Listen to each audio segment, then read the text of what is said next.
The 7 reasons not to own stocks. So in this video, I want to talk about the 7 specific reasons why you should not be owning stocks in the stock market. Number 1, you want to make money.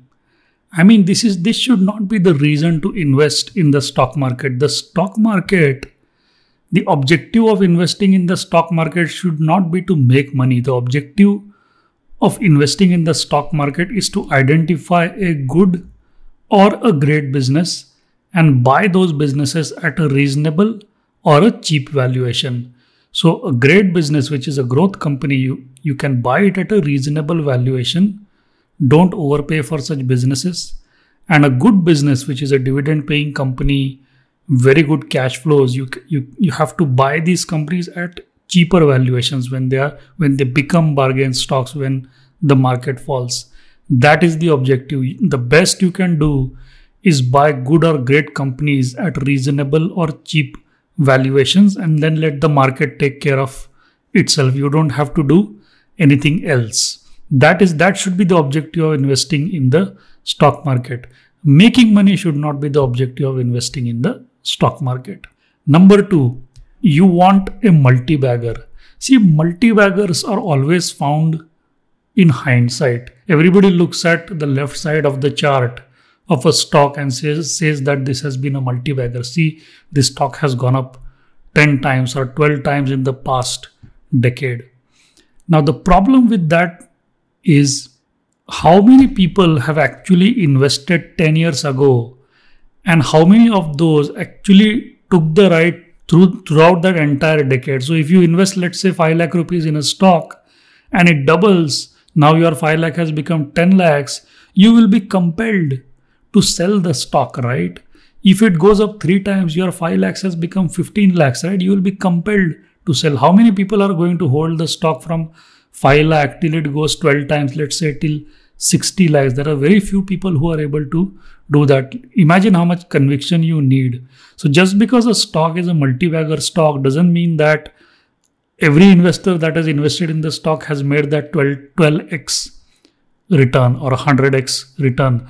Some people might have entered if the stock has gone to 100, some people might have entered at 50. So going from 50 to 100 is just 100% return. But if you had invested when the stock was at 3 or 2, now you have a 50x return, right? So there are different levels where investors are investing and there are different levels where investors are exiting the stock. So just because a stock is a multi-bagger stock doesn't mean that everybody has made multi-bagger returns in that stock. So the objective of investing in the stock market is not to find multi-bagger stocks.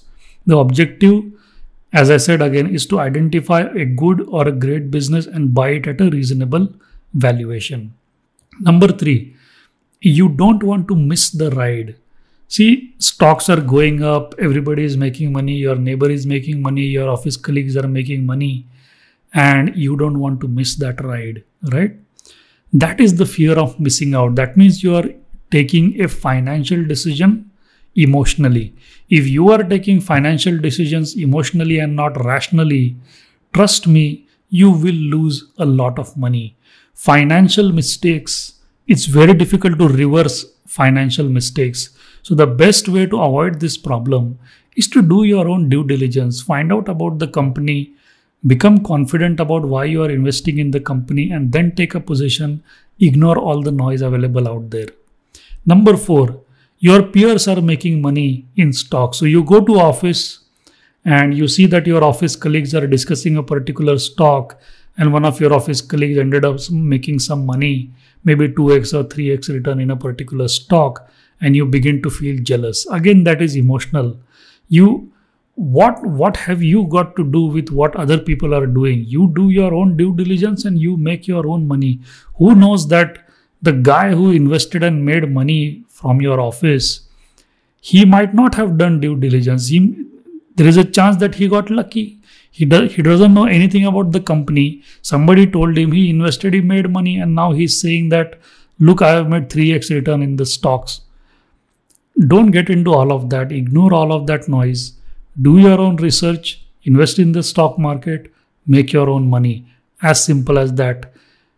People will talk about the money that they have made. They will not talk about the money that they have lost. Okay.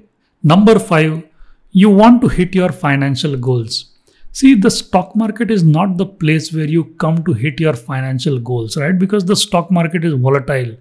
Even if you invest in a great business, if something bad happens in the global economy or the domestic economy for that matter, if something really bad happens like a war or a nuclear disaster, even great companies can crash 50%, 70%. Look at the tech companies, what has happened to the tech companies abroad and in India. These were all growth stocks, right? So you might sit there wondering, I have invested in a growth stock. This was a great company and now look what has happened. My stock is down 50%, 70%. That is a very unsettling situation. Do your own due diligence. This is not the place to hit your financial goals. The stock market is a risky place.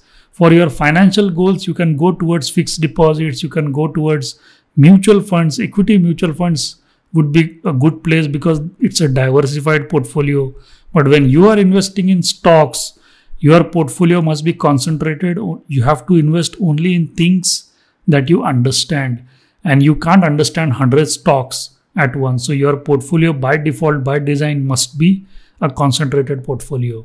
Number 6, you have got money to invest. See, again, this is not a reason to own stocks. Just because you have got money doesn't mean that you have to invest in stocks. If you don't have ideas, if you don't know how to read a balance sheet, if you have not researched any company, park that money in the banks, keep it as cash, keep it as FD, but don't make the mistake of investing in stocks just because you have got money.